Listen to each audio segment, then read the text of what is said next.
Devo credere ai miei occhi se dico che Roger Federer è qui con noi.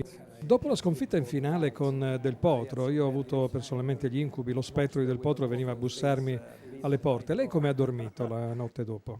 Okay, I mean, you have many pictures going through your mind, what I could have done better, how was the atmosphere, how was the tournament, you look at the big picture, how do I feel,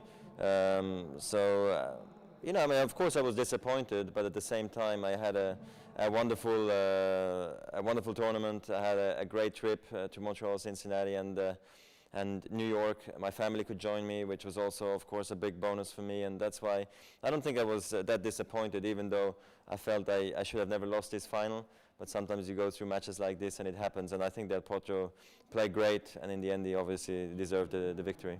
Si può dire che Federer contro Del Potro è la bellezza contro la forza fisica? A little bit, I mean, sure. I mean, I think he's very tall. He hits the ball with a lot of power. So I am definitely the guy who has to maneuver the ball around a bit more cleverly. But I think that's always the case when a bigger player plays a smaller guy. That the smaller guy has to be very smart about his shot making. I think I, took many right decisions, during the match, but some of them, unfortunately, I didn't. And I think those are the ones that cost me the match in the end. Lei ha vinto tutto quello che c'era da vincere in tutte le superfici e in tutto il mondo. Che altro si aspetta da sé? I hope many more years of happiness on the tennis courts, really. I mean, trying to stay healthy. I hope that my family can enjoy the traveling as well. I mean, they love it, especially my wife.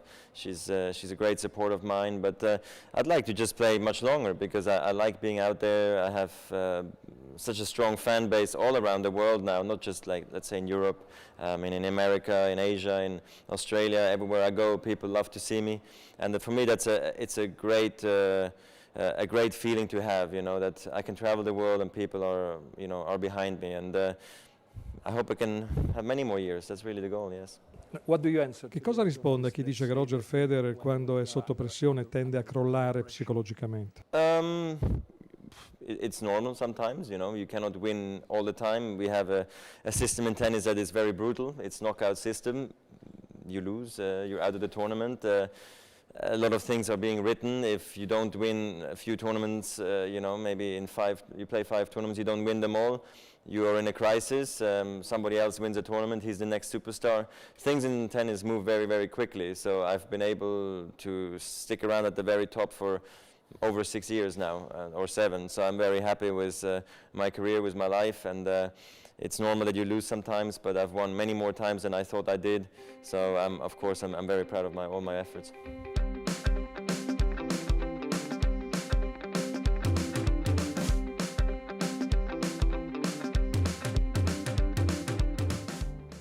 Com'è cambiata la sua vita da quando sono venute al mondo due gemelle, due meravigliose gemelle? Yeah, it's like 2 more Grand Slams. So I won 4 Grand Slams this year. Plus I married my wife now, so I have 5 Grand Slams this year, which is not possible, but I did it. I've had a wonderful season, and I think the twins, they relax me even more. Even though it's a great challenge, it's a wonderful challenge, trying to be a father and trying to be a tennis player at the same time, and which I try to be the best dad I really can be, and give them as much love as I can. It's easy because it's natural, and I think when that is the case, things are well. But it's been 6, 7, 8 weeks now old, and it's been great, and I think it's going to be even more wonderful the future now when they're going to start growing and become more interested in many more things. I control time. Il suo campione favorito, le faccio 5 nomine, scelga solamente uno tra Muhammad Ali, Tiger Woods, Michael Jordan, Usain Bolt e Francesco Totti. Well, I mean, my hero growing up was Michael Jordan as well, next to other tennis players, like Boris Becker and Stefan Edberg, but Michael Jordan was my big idol. Of course, Muhammad Ali did things that were absolutely incredible, and Tiger Woods and Francesco Totti are friends of mine today. So of course, it's some people I also look up to. But I think from all the people you mentioned, I think they're all inspirations as well to me. Seeing that they are performing at the highest level since a long time, and they do things that are almost not normal anymore. And I think that's what also drives me trying to do also great things in the future. In which language? In che lingua parlate con il suo amico Francesco Totti? We try in English, but it's not so easy, you know? Yeah, exactly. Yeah. Your favorite? La musica preferita di Roger Federer? My favorite music? I used to like a lot of dance. Today I think it's more on the rock side, more rock, guitar, everything. I used to play the piano a little bit when I was younger. I like listening to music a lot, especially in cars. When I drive a lot, you know, I'm always in transportation, so I like to listen to a lot of music. I actually used to like Michael Jackson a lot. Do you remember when we fell in love? You know, so of course it was a sad moment, but I used to love listening to his music. Michael Jordan, Michael Jackson. Yeah, there you go. Who is the most? Chi è il più eccitante tennista secondo Roger Federer da guardare in televisione? Today, you mean? Yeah, today. Yeah. Today or in the past too? Of the past, yeah. I mean, I liked of this, obviously, Pete Sampras. I liked to watch Pete Sampras against Andre Agassi. I was lucky enough to play against both guys. But I'm just a fan of my sport, you know. I like watching. It doesn't matter who it is, if it's Murray, Nadal, Djokovic, you know, Gonzalez, Del Potro. Joe McEnroe? Yeah, a little bit as well, but I He's just... a bad guy, eh? No, he's a nice guy, very He's nice nice. man, you know. But I like following tennis. I just like seeing the tactical play. It doesn't matter who really plays. I just like watching tennis. It can be also women's tennis or it can be doubles. It doesn't matter. I'm just very interested in our sport.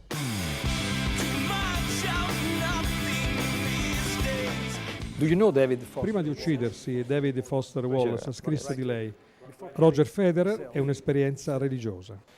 I remember doing the interview in Wimbledon, and I had a half an hour with him, and I thought it was one of the more strange interviews because I remember walking away thinking, I wonder what the interview will be all about. And then apparently he made this incredible piece, you know, that it was a religious experience, you know, and everything. It was very nice. So of course it's very unfortunate that he killed himself. Yes. Yeah. What do you think about Che idea si è fatta del suo suicidio?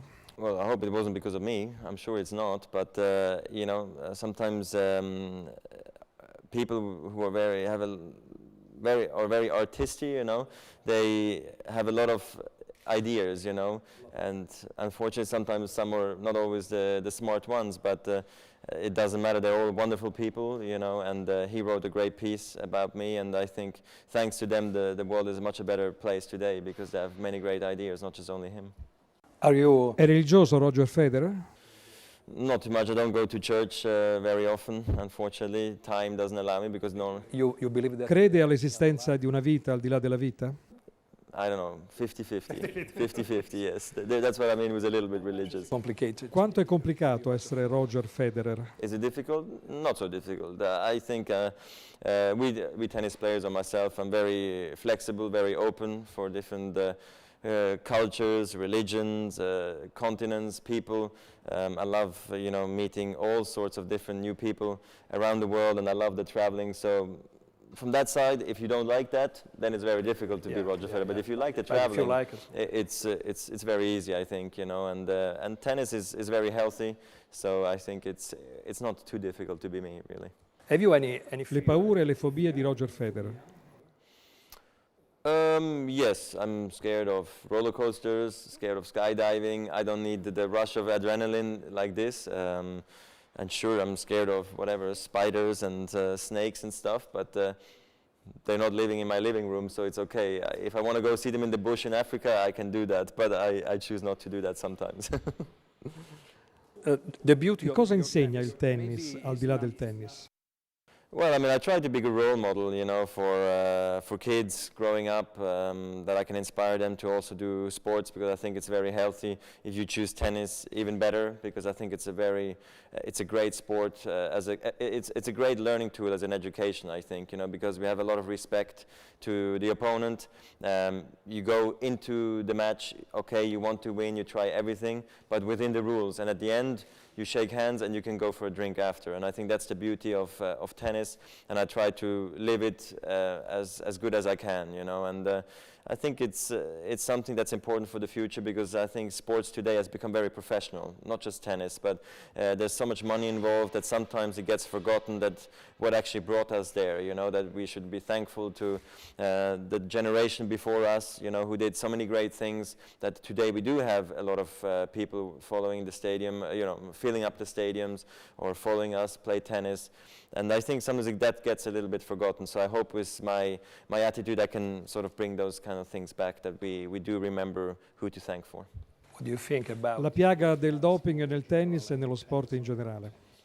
Well, that's the problem, because there's so much money involved. Some people choose to do wrong things like doping. I know that in tennis, definitely there is no need for doping. I'm sure there are people that are unfortunately cheating, but I think it's on a minimal level in tennis, which I think is a good thing. We try to be very aggressive with the testing. We have to give now, in the future, every day of our life, we have to give 1 hour where we are in the world so they can come test us, which I think is the right thing to do, because I want to play against another player who is clean, who is not cheating. So unfortunately, it's still happening sometimes, but in tennis I think we're on a very good way, and I wish there was no doping in sports, but I think that's an illusion, just because there's too much money involved that people do try it out sometimes. Ho anche scritto, noi possiamo vivere abbastanza in un mondo senza Rafael Nadal, ma non possiamo vivere in un mondo senza Roger Federer. È d'accordo? Thank you. I agree. Well, no, I mean, I think we can all live without us, you know. Tennis is bigger than the player, you know, and I think that's one thing we have to remember. But I think we do help the game of sports with our attitude and with our gamesmanship. So I'm happy he is there, so we can have good rivalries for people to follow. Gotta look myself